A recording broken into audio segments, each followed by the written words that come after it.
আসসালামু আলাইকুম, সবাই কেমন আছেন? আমরা তো আলহামদুলিল্লাহ ভালো আছি। তো ভিডিওটা শুরু করলাম এই যে রাত থেকেই। তো রাতে আমাদের ঢাকা থেকে কিছু জিনিস এসেছে দোতলার জন্য। তো ওটা আমি পরে একটা ভিডিওতে শেয়ার করব। তো এই ভিডিওটা আমার পরের দিন সকালে এখানে আমি নাস্তা বানাবো। এই কারণে আলুটা ভেজে নিচ্ছি।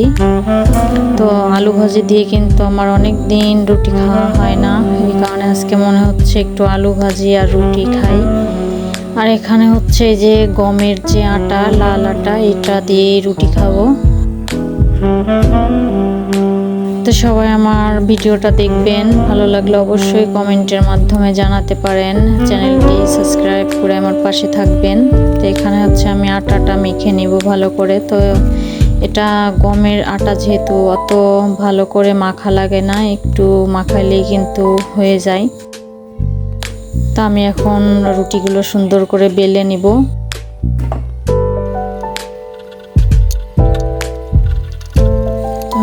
সকালবেলা কিন্তু প্রচুর পরিমাণে গরম ছিল।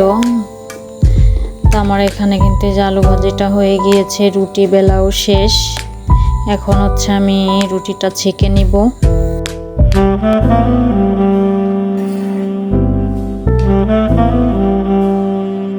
তো এই যে এখানে আমার রুটিগুলো হয়ে গিয়েছে। এখন নাস্তা খেয়ে নেব।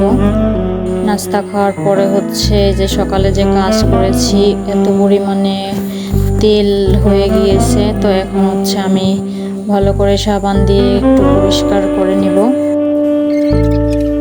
তো আমার কিন্তু চুলায় আবার চাও বসানো হয়ে গিয়েছে। তো আগে দেখা যায় নাস্তার আগে চা বানাতে হয়, কারণ যাদের চার নেশা আছে তাদের কিন্তু আগে চাটাই আগে লাগে। তো যাই হোক, আমি এখানে যে ভালো করে পরিষ্কার করে নেওয়া হয়ে গিয়েছে। আর এখন আমি ভালো করে আবার একটা সুতি নেকড়া দিয়ে ভালো করে মুছে নিলাম। তো এই যে আমার চা কিন্তু হয়ে গিয়েছে প্রায়। তো চাটা খেয়ে এই যে রুমের যে কাজ একটু গুছিয়ে নিব। সকালে আর কি ঘুম থেকে উঠে এগুলো করা হয় না। তো নাস্তা খাওয়ার পরেই কিন্তু আমরা রুমের বাকি কাজগুলো সেরে ফেলি, কারণ দেখা যায় আমার মেয়ে ঘুম থেকে ওঠে না, ও ঘুমায় থাকে। তো এখন আমি বিছানাটা ভালো করে পরিষ্কার করে নিচ্ছি।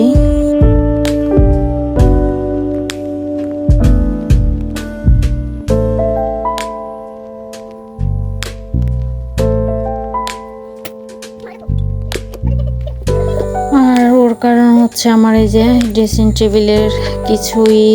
টেবিলের উপরে রাখা যায় না, সব কিছু আর কি ওই পিছন দিয়ে ফেলে দেয়।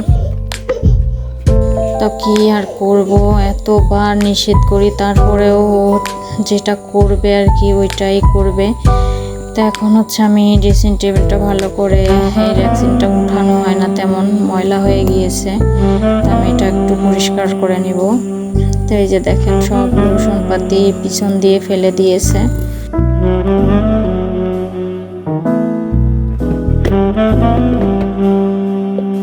তো সব কিছু আমি একটু উঠিয়ে রাখবো এখন। আর টেবিলটাও পরিষ্কার করে নেব।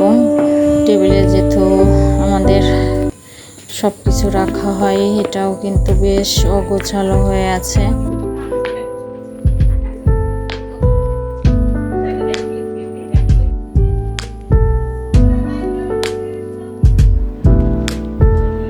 তো এটা পরে মানে ঘর গোছানোর পরে, আমার রুমটা পরিষ্কার করার পরে রুমে আসলাম। তো এটা কিন্তু ওয়াল শোকেসের যে শ্রমিকের জিনিসগুলো, এগুলো আমার পরিষ্কার করা হয়নি, অনেক দিন যাবতই পরিষ্কার করা হয় না। তো গরমের কারণে আসলে এগুলো ধরাও হয় না। তো আজকে মনে হলো না, এই কাজটা শেষ করি। তো এখানে একটু গুছিয়ে রাখছি সব কিছুই, ঈদের জন্য আর কি অগোছালো হয়ে গিয়েছিল। তো এখানে সব গোছানো শেষ। এখন আমি রান্না করব। তো এই যে গাছ থেকে পুঁই শাক ছিঁড়ে নিয়ে এসেছি। এখানে আমি পুঁই শাক আর একটু কচুরমুখী দিয়ে পাঙ্গাস মাছ রান্না করছি আর কি, একটু মাখা মাখা করে।